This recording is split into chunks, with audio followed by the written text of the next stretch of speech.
Well, guys, is it time? Are you ready for rapid fire? Let's It is go. that time. Let's I think go. we're going to have a live one tonight. Let's see how this goes. Okay. So, Phil Jurkovec's Instagram comments before the game Saturday. Just jumping right in. Blue, that's we are. We are jumping right in. We are going for it. I'm going to read them so that everyone, like if you haven't heard them, you haven't seen them, whatever, I'm going to read them. So bear with me here for a minute. We want to hear everything, right? We want to get the whole story. Quote, this is from Phil Jurkovec on his Instagram Saturday before the Notre Dame Boston College game. Quote, I always really liked Notre Dame football despite most of my family having no affiliation or affection for the school. I turned down some great opportunities in order to fulfill my childhood dream of playing on the team, and I thank everyone who helped to make that happen. Good fortune allowed me to meet some incredible people while there, players, coaches, professors, priests, etc. Notre Dame has been a tremendous force for good in the world, and it will continue this excellence because of its good people. Some derogatory comments have come out in the media in regards to my perspective on the place, and I'd like to clarify. Notre Dame holds some of the highest ideals, and these are very difficult to live up to. I don't think the institution practices its stated virtues in all aspects of campus, but I urge it to do so because I think it can be better. I wish many of those I met much success. Anyone close to me knows how badly I'd love to play this game, but I am currently recovering from a diagnosed concussion, broken rib, and sprained MCL. He continues. As it relates to Boston College, and for some reason that's in quotations, as it relates. Do you know what that means? 100%. Okay. All right. I'll save it. Save it. I'll let you answer that here in a second. As it relates to Boston College, even amid a most difficult year, I have never been more proud to represent the school. The adversity we faced has molded and strengthened me. We're primed for success, and it will come soon to the heights on Eagles' wings. Although it's been a famine of a season, we should know that it brings no fear. Let's remember that Boston College was founded for and by Irish immigrants. Notre Dame de Lac was founded by the French, something they teach you in first-year Moreau. The Dropkick Murphys were started in Boston, and their song For Boston is our fight song. They sing, I'm shipping up to Boston, and definitely not I'm shipping up to South Bend. So if you're in that stadium and you cheer when that song comes on before kickoff, know that you are either rooting for BC or otherwise supporting cultural appropriation. But in the words of Mac, it ain't nothing but a brand name, end quote. So that is from Phil Jurkovec from his Instagram statement. Vince, start me off then. So what is the as it relates? What's the meaning of that? A very, very, very, very common phrase that Brian Kelly would always use. It's a total shot right at Brian Kelly, 100%. He always said that as it relates to this, that was like one of his catchphrases. Okay. That he would always, so that's a shot at Brian Kelly. I was going to say the one I remember the most is just look, like he would start a sentence off with look, we're going to do, whatever it happens to be. Yeah, he said that a lot. Again, I mean, the man is not here anymore. Right. 100%. I'm just saying start and go to Jesse. Vince, start and go to Jesse. Go ahead. So tell me what you think, boys. Oh, so the first paragraph, the first part that you read, you know what? That's fine. You want to get that out. It's your Instagram page. You go right ahead, whatever. The only problem I have with that part is you did the exact same thing this summer when he had that article out and the whole thing, got it off his chest, whatever. He did that already. So, but whatever. The first paragraph's fine. The second paragraph, I felt like he wrote the first paragraph and then came back to the second paragraph after a hard night of partying or something, because it just didn't make a whole lot of sense. And obviously I'm joking around a little bit, but at the same time, like the cultural appropriation thing with the music and all of that, like, what are you even talking about? Like, it doesn't, because you play a song, you have to be that nationality. Like, right. That doesn't make any sense to me at all. So the second paragraph was weird. The first paragraph is how he feels. Okay. And he's not wrong. There's a ton of institutions out there that claim one thing and they can all do a better job. Right. I have no problem with that. Zero. Right. Zero problem with that. There's plenty of people at Notre Dame I have a problem with, right? And that's okay. The second paragraph was just weird. Yeah, I a lot of what Vince said, I agree on. I think that he should have just ended it after the first paragraph. The second paragraph just seemed to be more of a stretch and kind of to prove another point of him. But ultimately, what I'll say is this: it felt like Phil had to get one more shot off. Right? He couldn't play. He had to get the final statement in. He knew what was coming to Boston College yesterday. He knew that they were the inferior opponent. Things haven't been going well, and that's what it just felt like. It's like when you're in an argument with someone and someone's always got to kind of get the last word. It felt like Phil was really fighting to get his last word.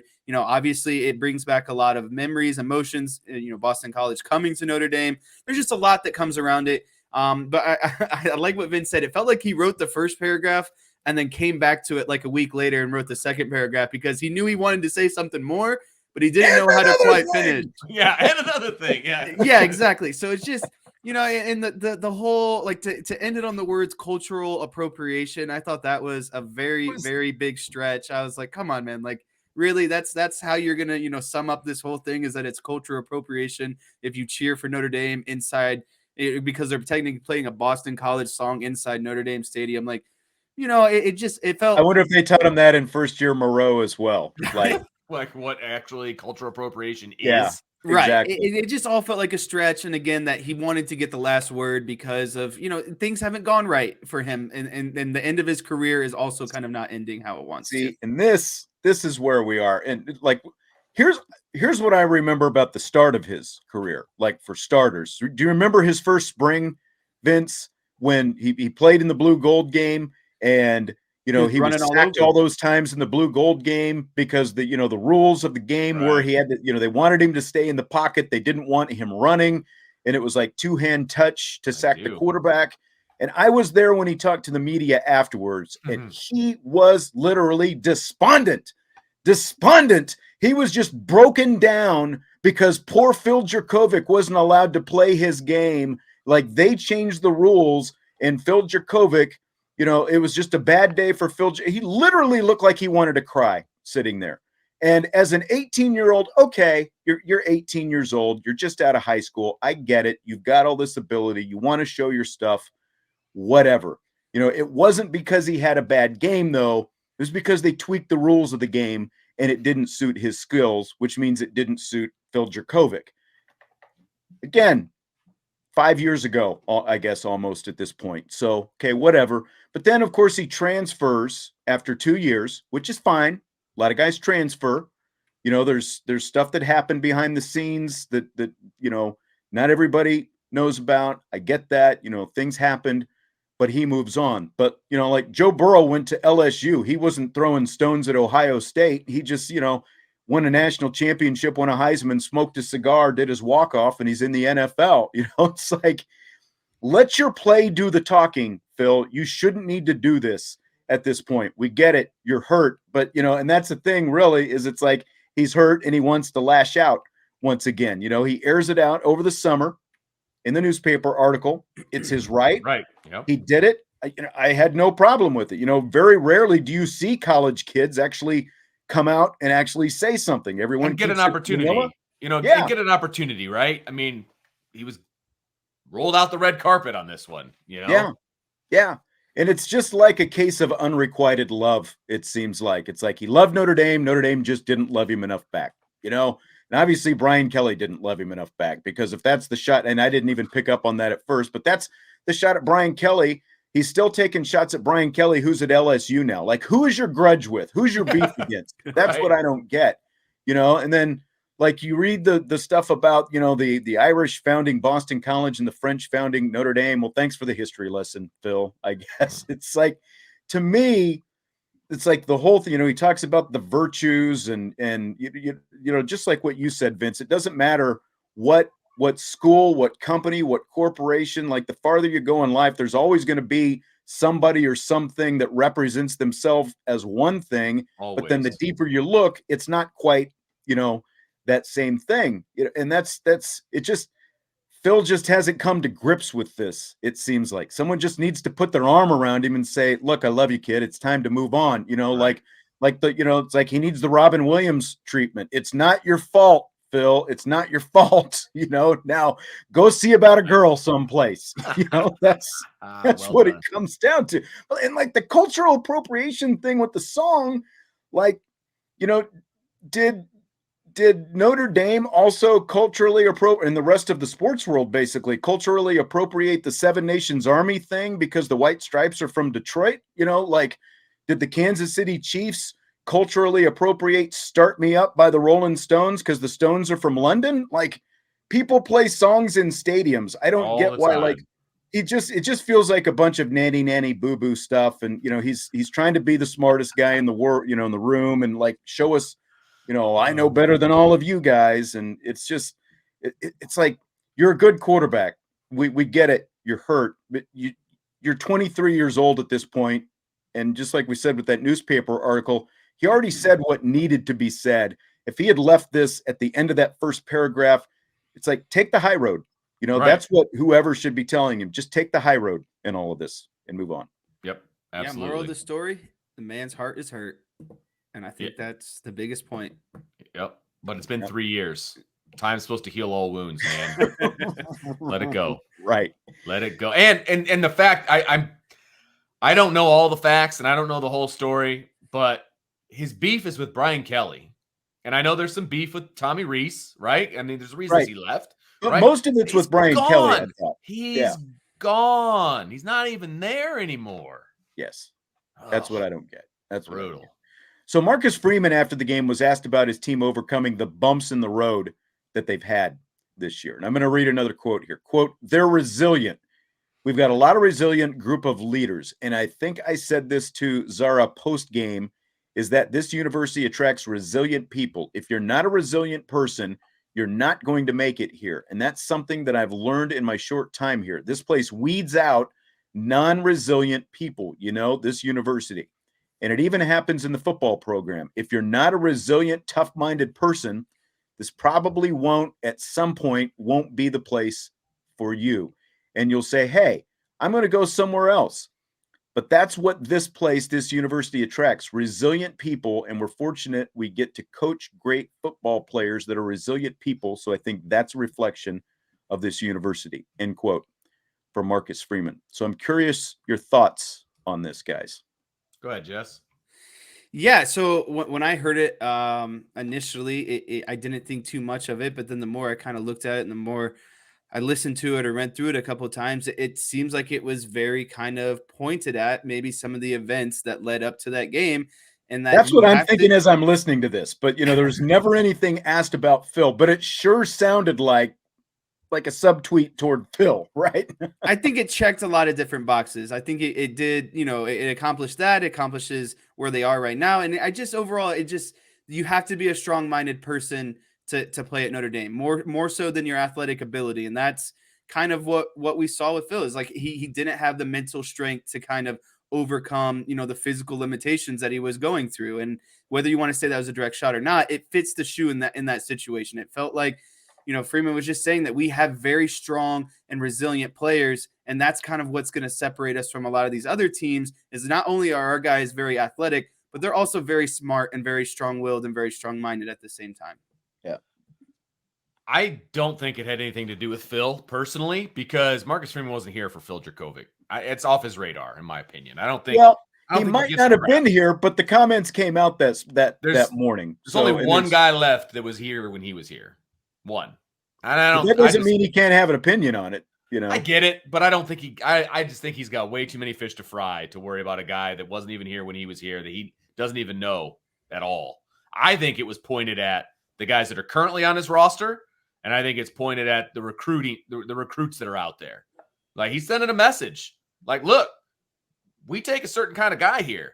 And if, for lack of a better term, as one former LSU coach once said, if you don't have the chest to be here, then we don't need you here. Like, you got to be a certain kind of person to be at the University of Notre Dame, play on our team. So I think it was a message sent to his current team and then future recruits coming to his team. Yeah, I just look at this place weeds out non-resilient people. I mean, it could have been a veiled You're shot not at a the people that resilient, have left. tough-minded person. This probably won't be the place for you, and you'll say, "Hey, I'm going to go some place." It very well could have been a veiled, remark towards the people that have left I mean, since he's been there. I just don't think he's going that far back in the machine. I would say this, like Marcus Freeman, I think is aware of, we got to remember this guy is 36 years old. So he's grown up more in a social media age for sure. than you or I, like he's closer to Jesse, basically he's right between you and Jesse. He's kind of in that, in that center space. He seems very aware of a lot of things. So you're right. Like, he didn't know Phil Jurkovec. He wasn't here for Phil Jurkovec, but like anybody else who got up in the morning, and saw that Phil Jurkovec fired this off the day that Notre Dame and Boston College are playing a football game. Could it be about recruiting as well? I think it could, because he is also a very good recruiter, and he can also know that maybe some of his recruits are on Instagram and probably saw this, like you had former Notre Dame people, for that matter, commenting on the Jurkovec thing, so it could have very well been a response to that, but maybe not directed at Phil. Right. I think that's a good point that you make. Like, he put that out there. I don't think he was talking to Phil. Right. Exactly. I think it was responding potentially to that. I could get on board with. That part I could get on board with. And that's what maybe, like when I said the subtweet, like he wasn't talking directly to Phil, but it was like, okay, I could see that. And there were a lot of different things this could mean, but do you guys think the weather plays into that because of how well that they performed in the cold, the snow? That's resiliency. That's tough-minded stuff. You have to want to play in that stuff. You have to accept that that's what's going to happen. And it just didn't look like they lost a step, right? It looked like that stuff had no phase on their game. So that was another aspect, just kind of sitting here thinking that I think was another maybe way that it could have been, put out there as well. Could have been. Yeah. Fill in the blank, guys. Vince, I'll start with you on this one. Notre Dame's 21 and 31 offensive personnel groups are blank. What make the world go round, baby? We need to see more of it. That is a matchup nightmare for teams against Notre Dame, period. There are not a lot of teams that can go 3 deep at the running back position and it be a matchup nightmare for defenses. Notre Dame can do that. They need to continue to do that, period.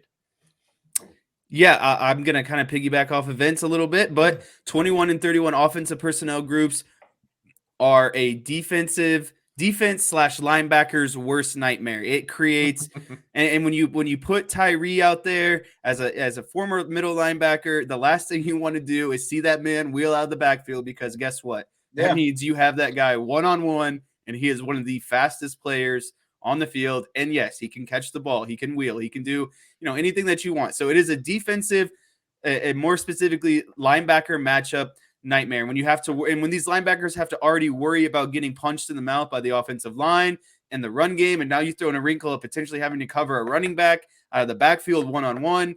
It is it is Notre Dame's most lethal weapon on offense right now, and it needs to be utilized more. I love seeing the 31 personnel package. You've seen all the backs go in different, motions, different ways. It is just instant chaos for the defense. It just throws off every single read. And I just wish that we could. We talk about it every week, but I just wish that we could see more of it, because it is a nightmare matchup nightmare, like Vince said. Yeah, I can't imagine the look on my face, Vince, when that 31 person. I've got my binoculars and I'm like, 31. You couldn't even get it out. There's 3 backs out there, and then boom, the pass. Tommy Rees is just a playa, man. He is like that girlfriend or that boyfriend who, like, you're on the fence with. Are you going to stay or are you going to go? And then they do something, a little nice thing for you, and they pull you back in, and it's, oh, I just love you, baby. And then, I look back at my game notes, and I see 21 personnel, Diggs for 26 yards. And then it's like your middle school crush just passed you one of those little notes, with the, do you want to go to the dance, check yes or no, thing. And, of course you're going to check yes, because now, you're back in, and the next thing you know, it's 31 personnel, and all these running backs are on the field, And not just on the field, it's an offset I formation out of the shotgun. And it's 28 yards, a pass play to Logan Diggs. And it's, again, I'm like bouncing in my chair out there. And then, it's like, I'll go to the Valentine's dance with you, Tina, and the dance was great and the best dance ever. But then the next thing you know, Tommy's back in love with 12 personnel. I get it. It works. It's reliable, all that stuff. But 12 just ain't as sexy as 21, baby. And I don't care how young you were. I'm ready to propose. And, if you keep teasing me with all that, high cut 31 skirt stuff. So just stop dragging my heart around right now. Let's go. Let's grab that net and catch that beautiful butterfly. I'm ready to go. Just give me more of it. Inject it right here with the 21 and 31. Like every time, with very few exceptions, that they do something out of that, it's a big play to one of those running backs. It's just like you cannot stop it because of what Jesse said. It's a total mismatch. Yeah, and I think I the only thing that will redeem Tommy in this season and not utilizing it, if he can confidently say, I was saving it for USC, right? Like this is the game. You're going to pull it out and you're creating all these matchups and you're scoring a lot of points because look how many points USC gave up last week to UCLA. This is the game where you have nothing left. Empty the tank. Show me all that you got with 21 and 31 personnel. Show me. You tell me you're this creative guru. Show me how creative you can get with 21 and 31 because it is going to give you it is going to give you the best chance in the passing game this week. It is going to give you, for what your offense can do and what Pine can do, it is going to give you your best passing opportunity. Make them stop it because who stopped it? The only times that it's been stopped were, again, like they ran that little like the shovel pass or jets, whatever that was, to Chris Tyree, and it didn't do much. And I think they ran one to Diggs and it didn't do much. But when they throw out of it, especially, it's like boom, right down. I wish I kept a tracker because I'm almost confident that you could say they average like at least 20 yards per play when they use multiple back sets. I wouldn't doubt it. The only thing that kills the average is like the 5-yard touchdown to Tyree last week against Navy. Right. Because he had to stop running. Choice. The play was over. That's right. That's right. It's just we keep talking about it. Total mismatch. And I tell you what, man, it's like what are they going to do? And I guess it's still considered an offset eye, even though the guy's in the shotgun. I don't know if you would call it like pistol with an extra back or, I don't know exactly what you would call that. But it's like when I was starting off doing like calling high school games, you would see like offset eye formation type stuff. Yeah. It was, like back in the 90s and stuff like that. And it was like, like you talk about Tommy Reese's imagination. Like that's right. where it shows. Here we go. He can just eat defenses up with that all day long. There's no excuse for this week because there was almost 100 points scored in that game. Almost 100 points. Like, you've got to be able to score on this USC defense. Yes. Okay. And they're going to score themselves. Yes, absolutely. And I've got a lot of faith in Notre Dame's defense, but USC is going to score. So you've got to score more points than them. It is time to unload the playbook. All right. It's time to unload it. I want to see the imagination. Okay. I agree. So with the college football playoff set to expand in the next few years, there's discussion about whether the first round games, will be played on campus host sites in the month of December. Here's what Marcus Freeman said when I asked him about that today.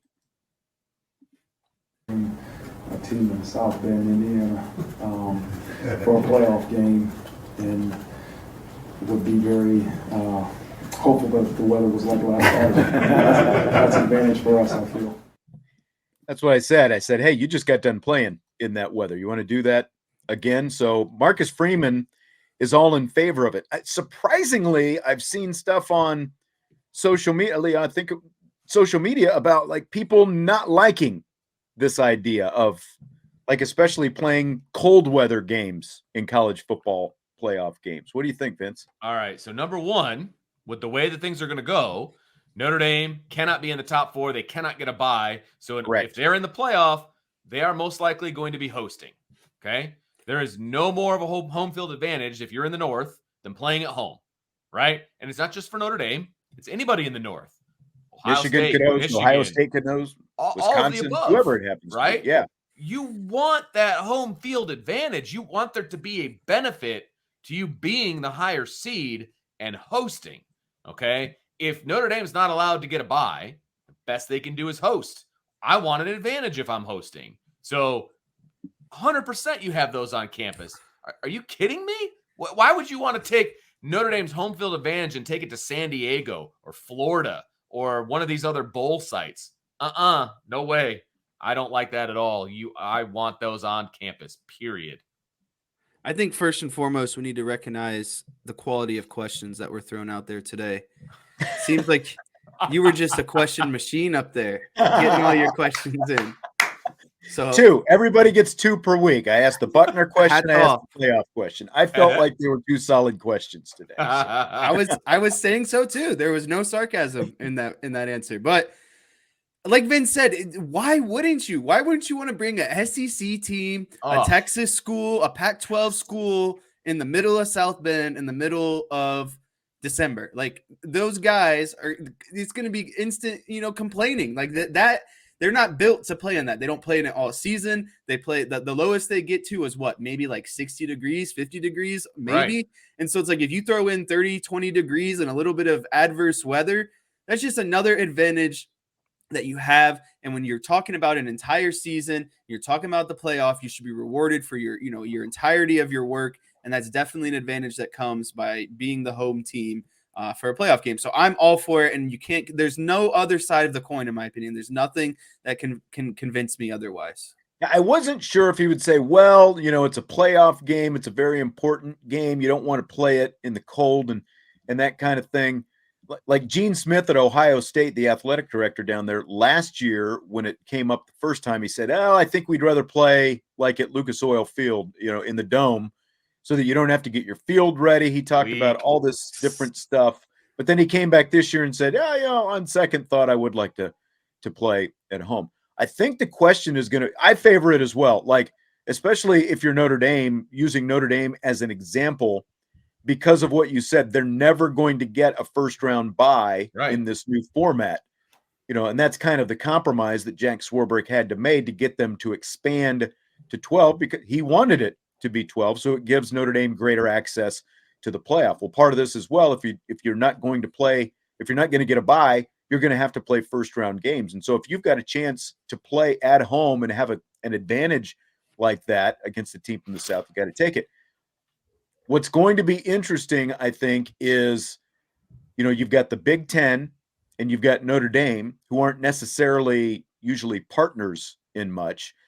Big 12, not a whole lot of teams up north, especially ones that are probably going to be making the playoff. So my point is, will all these warmer weather conferences vote for something like this, knowing that maybe, some of these teams up north, whether it's a Big Ten school or Notre Dame, could have an advantage like that? Would they vote to do that? Would that be enough to keep them from voting it down? Because the other side of this is everyone who gets to host has a chance for more revenue out of the deal. So I think that'll probably go farther.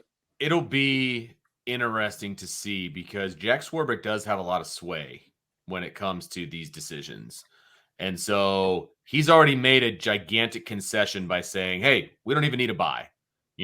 That's a huge concession. And if I'm him, I'm like, look, we already gave that up. We gave that to you. We gave you the first round bye. Has to be a conference champion. Okay, great. We at least get a home game. Yeah. Sorry. Again, he's got a lot of sway when it comes to this. He was involved in making this thing happen. I think he's going to have a lot of sway. And I initially did not like, the model that they're going to end up going to, what we're talking about, the 12 teams, basically just the exact format that they're going to end up going to when they do expand, because of the fact that Notre Dame was never going to get to be a top 4. But again, when you look at it, when you go from 4 teams to 8 teams, that's much greater opportunity. And like, if you're looking, what's a priority for Notre Dame?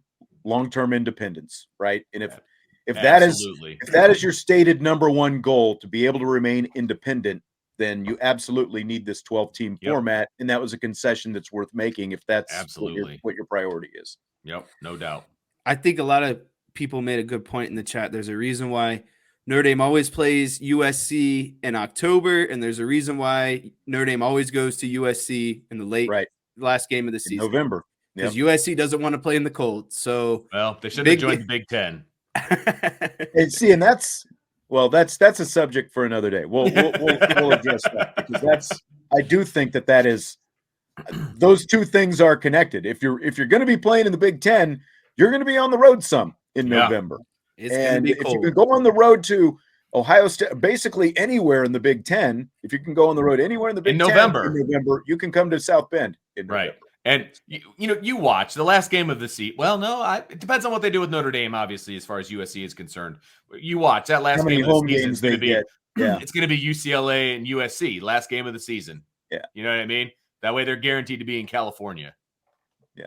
You know what was interesting? When I talked to RJ Abadia, the USC guy yesterday, he told me that because of this scheduling arrangement, the every other November that USC and Stanford have with Notre Dame, have you ever noticed that USC and Stanford always play relatively early in September every year?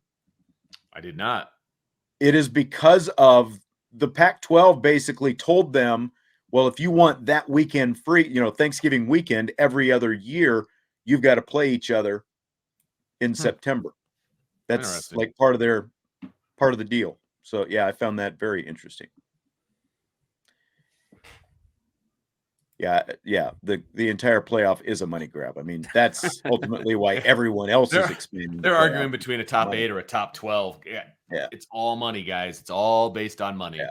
And it's already decided. So you might as well not even argue about whether it's going to be 8, because it's going to be 12. So fill in the blank. It's blank that Benjamin Morrison now has 5 interceptions in the last 3 games. Jesse, start us. It's completely bonkers that Benjamin Morrison now has 5 interceptions in 3 games. And I'll tell you why, because it would be impressive if this was like any player, more so like a 5th-year guy, a grad transfer guy, a guy that's been in the system for 3 or 4 years. He's got the experience under his belt. But no, he is making plays as a true freshman. This is a true freshman that had 3 interceptions in 1 game. And to me, that is the most impressive part about all of this. This is a freshman cornerback. This is first year in a defense. All of it. You take all of that combined, and then you start, his performance has been well, but then when you start throwing in the cherries on top of interceptions, creating extra possessions for your offense, and he's just a freshman, that's what makes this bonkers to me. Is I just kept looking over to my friend on Saturday and saying, this is a true freshman. Like this isn't a grad transfer. This isn't a 4th-year guy. This is a true freshman that is just willingly taking the ball away from other teams. And quite frankly, I just don't understand why, because once again, what success has been proven that throwing at him is going to accomplish you anything. I think literally it's just teams don't think he can continue to do it because he is so young. It's like, oh, well, we've seen him do it on tape, but he's got to mess up, right? He's young. He's due to mess up. He's not messing up, everyone. He's going to continue to make plays. It's amazing. I mean, and frankly, it's stupidity on the part of defensive coordinators. Yes. I mean, period. What do you do? Why do you keep throwing at him? Why 3 interceptions? You should have stopped throwing at him maybe after 2. Maybe. I don't know. But that's just, come on, guys. You got to be smarter than this. It's going to be very interesting. Again, USC is very deep. They're across the board. So I think all the DBs are going to get picked on to a degree at some point or another. But you can't possibly think, let's go after the true freshman. I mean, that can't be your game plan. They threw at him on the very first play of the game. Like that was a game plan. Find 20 and throw that direction. Of course, it's incomplete. And then a couple plays later, he gets the first of his 3 interceptions. And then he picks another, like, what are you doing?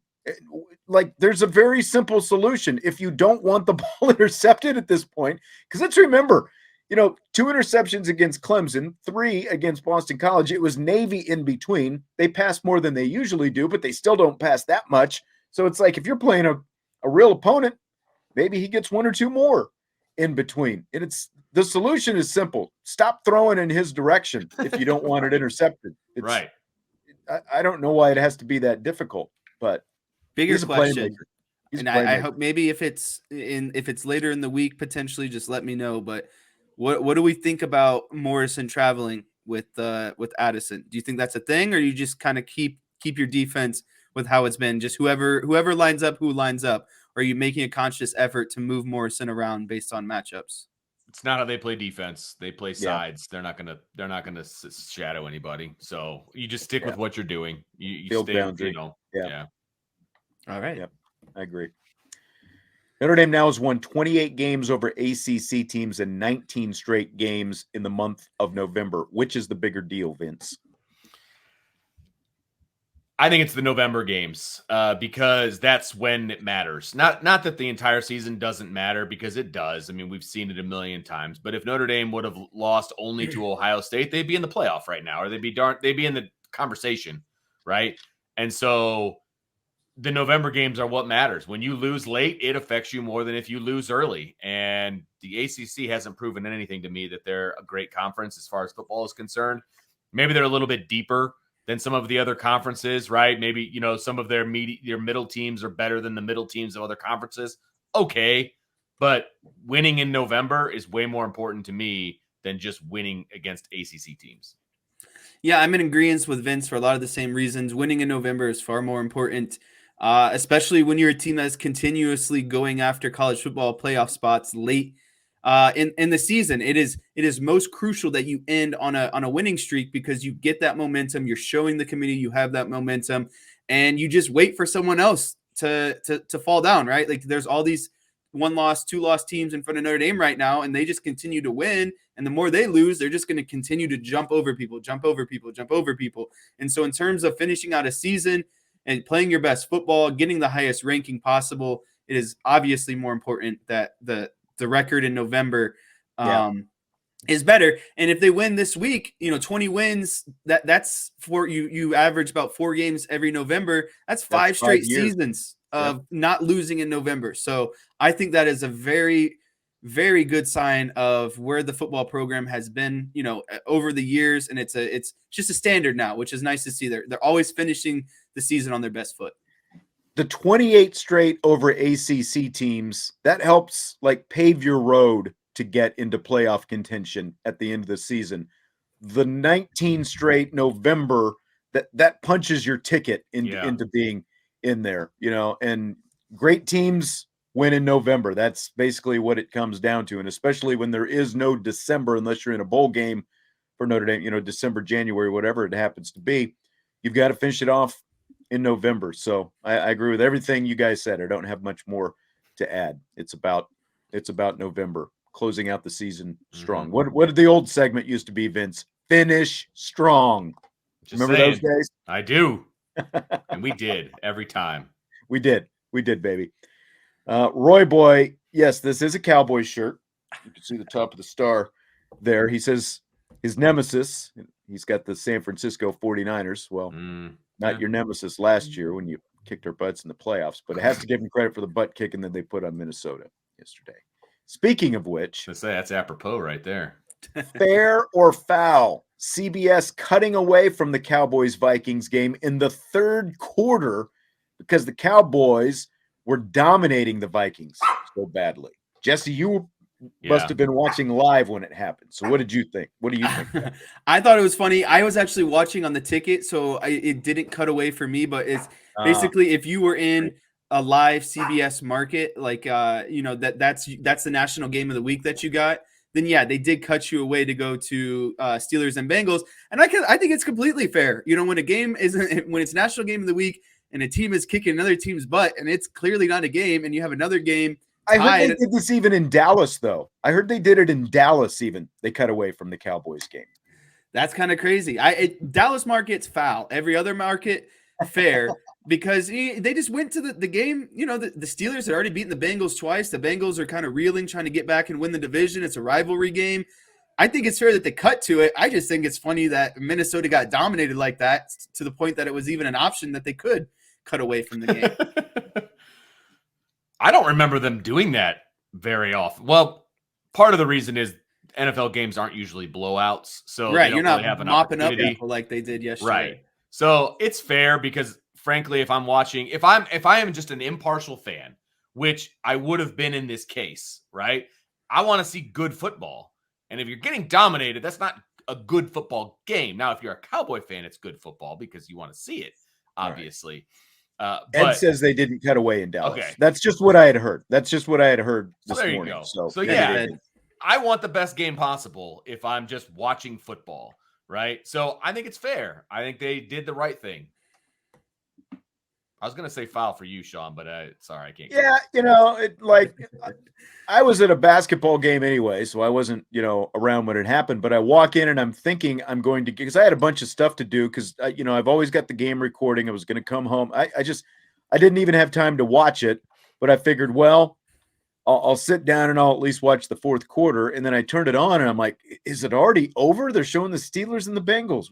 What is this? And so that was kind of that. If I was watching live, and I didn't the bigger question for me, because remember the whole thing with the ticket last week when the Bills Vikings game went overtime and it bled into the start of the Cowboys game. True. So they didn't show the start of the game.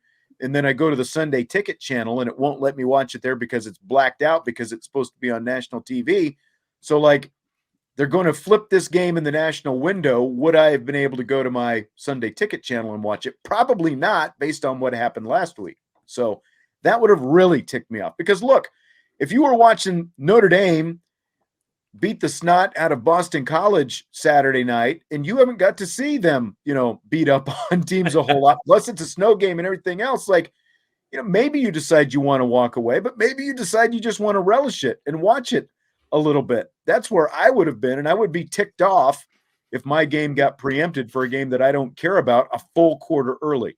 So yeah, I mean, I watched it to the end. I relished all of the butt kicking that went on, especially after the collapse against the Packers the week before and all this hype around the Vikings. So I just enjoyed it because of what it was. The Cowboys, just like Notre Dame, don't really blow out a lot of people, right? A lot of their games come down to the fourth quarter, a lot of, last second drives. And so to see them actually dominate a really good team was a breath of fresh air. Yeah. Fill in the blank. Your favorite sports aspect of the Thanksgiving weekend is blank. It's football all day on Thursday. I mean, there's only so much family I can handle, and I enjoy having that game on in the background. My father-in-law is obviously a Lions guy, True. so there's always his team on. So we always get to make fun of the Lions, so that's always fun. And there's been some decent matchups, and then obviously the last few years they've added the Thursday night one as well, right? There's 3 games. Obviously, there's 3 games on. I love it, man. Bring on football and food. And I just love to sit there and fall asleep watching football. My favorite aspect of Thanksgiving weekend, honestly, is the rivalry Saturday. I love all of the matchups. I love Auburn, Alabama. I love Michigan, Ohio State. I love, USC, Notre Dame. There's usually large implications that go with a lot of these games. It always comes down to kind of determining these last, who are the last couple of teams that are going to be left out of the college football playoff. And especially, I know a lot of people would probably expect me to say Cowboys on Thanksgiving, which is obviously up there. I like to get my Thanksgiving meal in, take a little nap, have my leftovers for the Cowboys game. It's nice, tradition. But Cowboys suck on Thanksgiving. It seems as of recent, and it's been miserable to watch them on Thanksgiving. And I just don't want to do it anymore. I wish they didn't even play on Thanksgiving anymore because it seems like I'm set up for failure every year. I'm tired of being around. Go ahead. Sorry. I'll let you finish. I'm just more so looking forward to college football this year. I'm with you because I'm tired of being miserable on Thanksgiving. It ruins my Thanksgiving. With casual fans watching and I care about what's going on in this game, and the Cowboys have just let us down. I don't know how many Thanksgivings in a row at this point. Remember the Raiders game on Thanksgiving last year? That got blown out by Josh Allen on Thanksgiving. There you go. 2 years ago. I'm tired of being embarrassed miserable. By Cam Newton on Thanksgiving against the Panthers. See, Jesse's just going to rattle them all off. And this Giants game feels like a trap game considering they're 7-3. I don't want it. There's a wild card spot it's good because I'll be in the Bahamas and the women's basketball team is playing at the same time as the Cowboys game. So I don't even know if we're going to get TV down there. What kind of TV? Is there football down in the Bahamas? Is that a thing? And if we get it, I'll probably get to watch the fourth quarter at best. The Leon Lett game. Jesse's too young for that one. I think you are banned from watching games considering you missed the Vikings game, and that's the outcome that we got. Here's a question Timothy had, little bonus question. Is Braden Lindsey good enough for the NFL, but has just had bad quarterback play? He could make a roster with that speed. Absolutely. He could definitely make a Yep. training camp roster, Speed get kills. his opportunity. And if that's the case he wants to make, well, guess what? NFL quarterbacks are a lot better. So show what you can do. Use that speed. I think he's definitely got a shot. It's just a matter of what he does with his shot because he's got the speed to play in the NFL, and that's half the battle. I don't have any more to add to that. I think that's exactly right. Yep. He's got the speed to at least, even if he doesn't get drafted, and he does have another year. He does have a year of eligibility remaining. That's true. And they could so- use him. I mean, they could Yeah. definitely use him. There's no doubt about that. They could use him. They'll ask him back. I almost guarantee Yeah. it.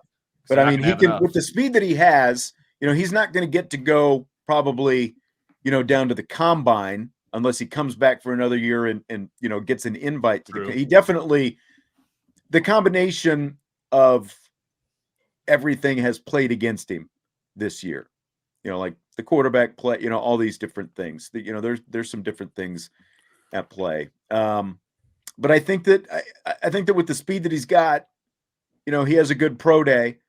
He's got a chance to at least, get an invite or, get a non-drafted free agent sign after the draft, that kind of thing, get into a camp.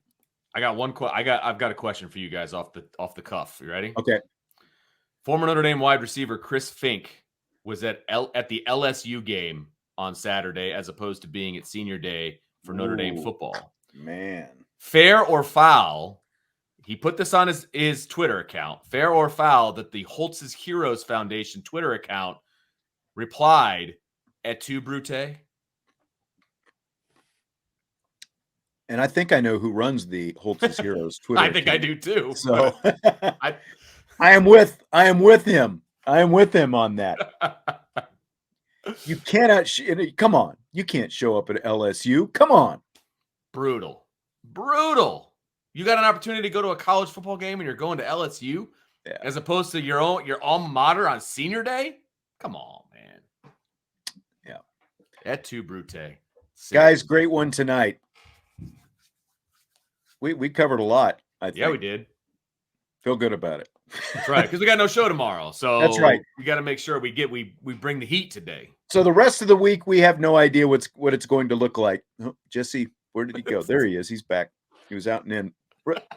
Excuse me. Rest of the week, we don't know exactly what it's going to look like. We do know there will not be an IB Nation Sports Talk tomorrow. There will be a college football playoff ranking show.